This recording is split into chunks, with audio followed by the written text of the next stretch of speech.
une femme et vous parlez de féminisme. Ouais, je sais, pour moi aussi, pendant longtemps, ça n'a été que des histoires de bonnes femmes, des trucs de filles. Et puis il y a eu la violence, la souffrance aussi, une dérive de nos patriarcats. Et j'ai compris. J'ai compris qu'être une femme, c'était d'abord redevenir sauvage et explorer ce territoire si grand qui nous permet de nous représenter tous les autres. Alors je vous propose un voyage au cœur de l'être humain, un voyage fait de cadeaux.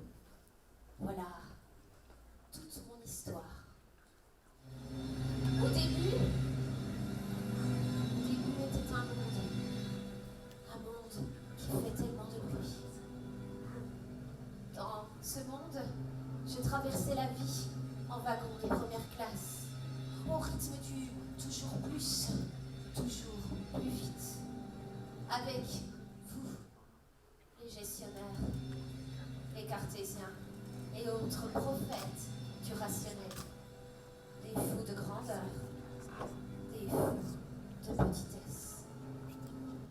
Et puis un jour tout s'est arrêté. Vous voulez savoir le premier déclic? Eh bien, c'est une petite fille grande comme ça qui me l'a confié. Moi, la maman d'une petite fille qui a choisi à l'âge de 5 ans d'arrêter l'école, la trouvant par là trop violente, qui ne supportait plus le chantage entre les enfants, entre les petits et les grands. Ouais, la violence. Voilà le deuxième déclic. Je rentrais tranquillement chez moi, il y a quelques mois de cela, un soir. Un homme. Agression. Tentative de viol. Et là, d'un seul coup, ça n'arrive pas qu'aux autres. Ça n'arrive pas qu'ailleurs. Et si ça m'arrivait à moi, peut-être que j'y suis pour quelque chose. Je crois qu'il n'y a pas de mots pour dire cela. On a juste envie d'hurler à l'injustice. Ça ne devrait pas exister. Ouais, la violence est encore la règle. Et j'aurais tellement aimé ne pas la voir. Et puis vient le temps de la prise de conscience.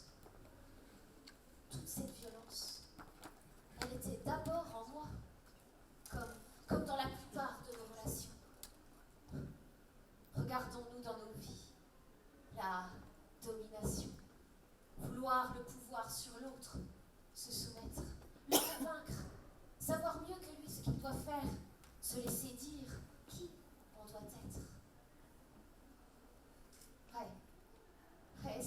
C'est la colère qui monte, et puis la peur aussi, entretenue par l'entourage qui n'ose même plus vous regarder en face. À qui vous êtes obligé de dire non mais ça va, hein. Et qui finit par vous dire ouais, mais toi, tu es quelqu'un de courageux, tu es quelqu'un de fort, tu vas pouvoir continuer malgré tout. Eh bien non, parce que ce monde n'est pas le mien.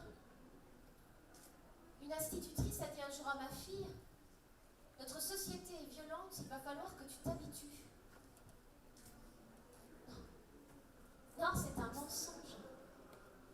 Ce n'est pas le monde que je veux laisser aux enfants. Oui, mais moi, qu'est-ce que je fais, moi? Pour tout vous dire, à ce moment-là, j'aurais pu sombrer. Mais je n'ai pas sombré. Je n'ai pas sombré parce que je n'ai pas lutté contre. Parce que j'ai accepté d'être vulnérable, fragile. Je descends du wagon, laissant ce monde continuer à toute vitesse s'il le souhaite. Et je reprends les rênes de ma vie, les chemins de l'école, de la grande vie, pour conjuguer le elle et le il, aller au-delà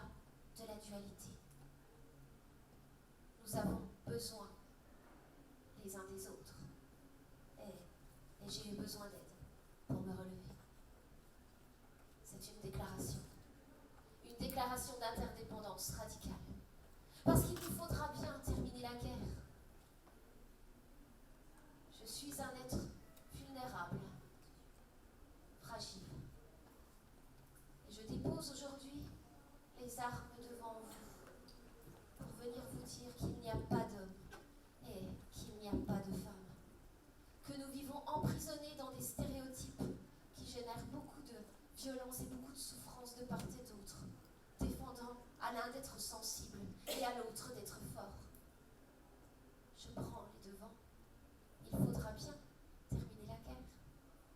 Nous avons en chacun de nous une part féminine, celle de la conscience tournée vers l'intérieur, et une part masculine, celle de l'action tournée vers l'extérieur.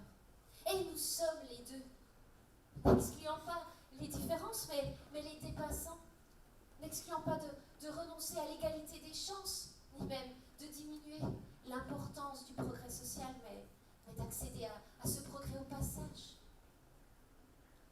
Je fais le premier pas.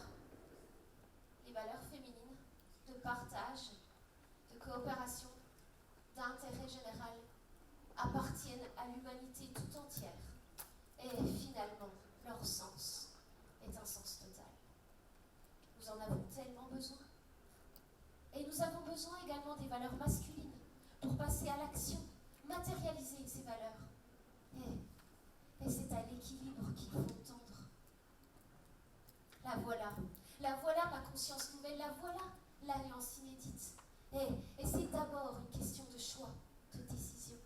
Ouais, j'ai lâché les armes. J'accepte le monde dans lequel je vis, mais je ne m'y soumets pas. Et aujourd'hui, je n'ai qu'un mot à dire. Merci. Merci pour le bruit, pour la vitesse, pour la saturation, car vous m'avez offert le silence sur les chemins d'une métamorphose nécessaire. Oser le face-à-face, oser être humain, et commencer à voir au-delà du regard, commencer à entendre au-delà des mots, au-delà de la peur, juste après l'amour. Alors, venez, partons à l'aventure dans l'école de la grande vie. Et asseyons-nous à l'ombre d'un bananier géant pour une initiation à la botanique.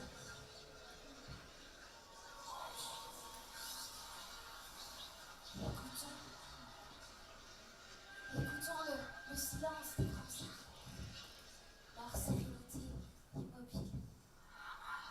Vous les entendez? Vous les entendez nous dire que tout est déjà là? Moi, je les ai entendus. Tout allait par deux, simplement. Et me voilà mon premier pas. Apprendre, à voir, à entendre, à contempler. Qu'est-il bien pu se passer pour que notre société crée ça? Qu'est-il arrivé à cet homme pour qu'il ne sache plus être en relation autrement avec une femme? Que m'est-il arrivé en moi? Que nous est-il arrivé à nous, les femmes, pour que nous oublions notre force, notre puissance, qui n'est pas celle de la domination, mais celle de la conscience? Et comprendre la violence. La violence, elle nous vient de si loin. Vous savez, elle est en nous. C'est comme ces chansons que vous avez dans la tête et qui ne vous lâchent pas. Ces comptines qui se font un nid dans l'esprit des petits. Les petites filles apprennent leurs leçons pour étonner les garçons. Voici la dernière venue de ma fille. Petite Zoé. Oui, je sais, maman. C'est vraiment pas intelligent, mais on doit l'apprendre pour demain. À 7 ans, se forger un esprit critique. Accepter qu'il y a de la violence, de la souffrance à l'école, mais ne pas s'y soumettre. Et décider plutôt d'en faire un exposé devant toute sa classe, en classe de CP, pour expliquer le chantage aux enfants. Leur dire qu'elle aussi, elle en faisait parfois. Et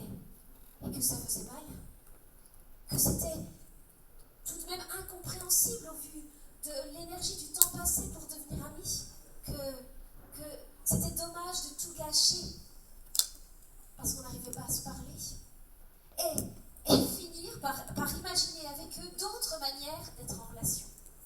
C'est une force extraordinaire. Et si à 7 ans, elle en est capable, eh bien nous, qu'attendons-nous? Nous avons tant à apprendre des enfants. C'est un moment magique dans la vie d'une maman, le moment où on découvre que l'on apprend autant et parfois plus des petits que des grands. Et donc moi aujourd'hui je parle, même si ça fait mal, même si on n'arrive pas à me regarder dans les yeux. Parce que je sais qu'on a besoin de voir notre part d'ombre, de la ressentir. Et pour tout vous dire, ce moment-là, c'est une fête. Ouais, merci pour l'ombre, parce que vous m'avez offert la lumière. Et puisqu'il est question de violence, parlons plutôt de la vie. C'est urgent. Et le voilà, mon travail. Aujourd'hui, je suis en vie. Et aujourd'hui, je chante la beauté de ce monde. J'écris un livre avec une amie, avec des philosophes, des anthropologues, des sociologues et des économistes pour réinventer le travail. Parce que je sais que là aussi, il y a beaucoup de souffrance, beaucoup de violence. Mais si ensemble, nous tentons de comprendre, si nous allions nos forces, nos disciplines, et si nous tentons de trouver mieux, ensemble, nous avons la capacité de créer autre chose. Et c'est de ma responsabilité, alors je prends ma part. Quand je serai grande, je serai petite, enthousiaste, passionnée, retrouvant cette simplicité de l'enfance. Il y a quelques années déjà, j'ai créé l'un des premiers espaces de coworking en France. Pas seulement pour mutualiser des ressources, mais pour créer, expérimenter d'autres manières d'être ensemble. C'est une usine apprenante. Ensemble, nous apprenons à conjuguer le je et le tu dans un dialogue permanent, un exercice au sein du réel de la relation humaine. Le but de tout ça, c'est d'atteindre la transdisciplinarité, l'intelligence collective. Et je le sais aujourd'hui, la coopération n'existe pas, la communauté n'existe pas. Pas encore, nous ne sommes que très rarement intelligents. Savants, certainement, mais intelligents. De cette intelligence qui dit, si j'ai mal, parce que toi aussi tu as déjà eu mal, alors tu comprends. Et si toi tu souffres, parce que je sais que le chemin pour dépasser tout ça demande de l'énergie et du temps, alors moi aussi je comprends. Là, rarement, emprisonnés dans nos peurs ou nos conditionnements. Ouais, je crois que c'est un défi pour l'esprit et c'est aussi un acte d'amour. Il y a vraiment aujourd'hui de nouvelles logiques à inventer. Et le voilà mon travail. Relier, réunir, associer les énergies féminines et masculines, la conscience et l'action. Et c'est d'abord en moi. Ce n'est pas en changeant l'autre. Et je crois que c'est urgent d'expliquer tout cela aux enfants. Nous avons tous, en tant qu'adultes, et j'ai, en tant que mère, un rôle fondamental. Et bien sûr que parfois encore j'ai peur, mais je n'ai plus l'orgueil de la repousser. J'ai décidé de pousser toutes les portes, d'ouvrir grand les fenêtres. J'ai décidé de faire germer des poussières d'étoiles dans le cœur des femmes, des hommes, des enfants, signant le retour de l'espérance. Et si mon expérience peut aider, si mon écoute, ma joie de vivre, mon énergie, ma souffrance aussi peuvent t'aider, bien, c'est tout ce que je suis et c'est tout ce que je possède. Alors si ça peut aider, et je le sais aujourd'hui, au plus profond de moi, tout est déjà là et c'est entre mes mains. Ce n'est pas un combat, ce n'est pas lutter contre, c'est l'alliance de ce que nous sommes qui nous permettra de nous dépasser et de devenir grands. Alors, je crée autre chose. Le monde commence aujourd'hui.